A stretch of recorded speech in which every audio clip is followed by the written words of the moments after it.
ইব্রাহিম খলিলুল্লাহর ইন্তেকালের সময় ঘনিয়ে গেল।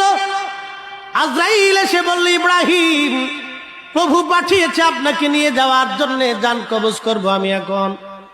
ইব্রাহিম আলাইহিস সালাম বলেন, ওহে আজরাইল, মালিকের কাছে যায় বলো কোন বন্ধু কি কোন বন্ধুর জান কবজ করে। ইব্রাহিম আলাইহিস সালাম এই কথা বলে দেওয়ার পরে আজরাইল চলে গেছে। যা বলতেছে, হে রব, কার কাছে পাঠাইলা? তোমার খলিল তো বলে খলিল কি খলিলের জান কবজ করে। হযরত ইব্রাহিম আলাইহিস সালামের কথা শুনে আল্লাহ ডাক দেয়, বলেন, আজরাইল, আমার ইব্রাহিমের কাছে যায় বলো কোন বন্ধু বন্ধুকে ডাকলে কি বন্ধু না আসে? সুবহানাল্লাহ। আমার নবী ইন্তেকাল করবে, আল্লাহ জিব্রাইলকে পাঠাইলেন 3 দিন। ও জিব্রাইল, খবর না আমার নবী কেমন আছে। জিব্রাইল আসলেন, বাবে জিব্রাইল দিয়ে 4th দিন জিব্রাইল এবং আজরাইল আসছে। সালাম দিয়ে বলেন, আসসালামু আলাইকা ইয়া রাসূলুল্লাহ।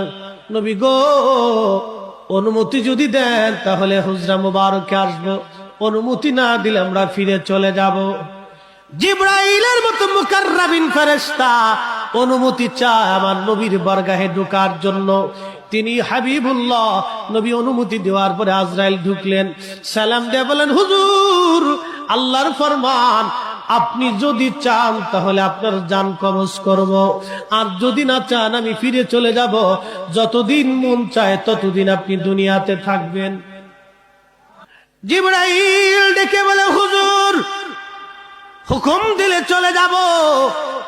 নবীজি আমার ডেকে বললেন, জিব্রাইল, আল্লাহর ফয়সালা কি রকম? বলে, হ্যাঁ নবী, যদি থাকতে চান যতদিন মন চায় আপনি থাকবেন।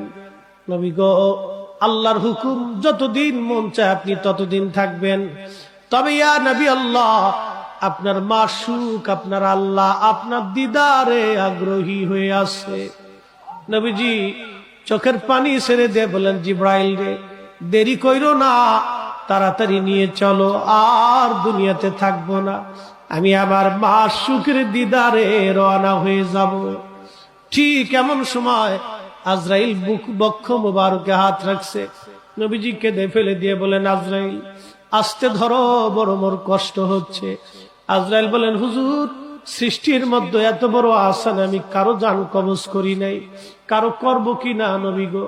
তবে হুজুর, আপনার জান কবজের বেলায় আল্লাহ আমাকে সতর্ক করে দিয়েছে, যদি ভুল হয় আমি আজরাইলের জিন্দেগি বরবাদ হয়ে যাবে, কারণ আপনি নবী হাবিবুল্লাহ, আল্লাহর বন্ধু।